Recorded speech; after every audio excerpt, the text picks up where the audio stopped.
তাদের শহর গড়ে তুলেছিল, যা তাদের স্থাপত্য দক্ষতার একটি অসাধারণ নমুনা। পেট্রার সবচেয়ে বিখ্যাত কাঠামো হল আল খাজনে, যাকে ইংরেজিতে ট্রেজারি বলা হয়। এই অসাধারণ কাঠামোটি পাহাড়ের একটি পাথরে খোদাই করা হয়েছিল এবং এর উচ্চতা প্রায় 40 মিটার।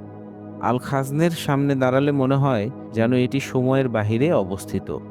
এর জটিল নকশা, স্তম্ভ এবং খোদাইকৃত মূর্তিগুলো নাবাতিয়ানদের স্থাপত্য কৌশলের প্রমাণ বহন করে। অনেকে বিশ্বাস করেন যে আল খাজনে একটি সমাধি কাঠামো, যা সম্ভবত একজন নাবাতিয়ান রাজার জন্য নির্মিত হয়েছিল। তবে এর নাম ট্রেজারেরি হওয়ার পেছনে একটি কিংবদন্তি তথ্য আছে।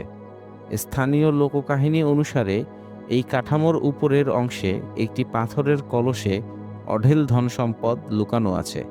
যদিও এটি কেবল একটি গল্প, তবুও এটি পেট্রার রহস্য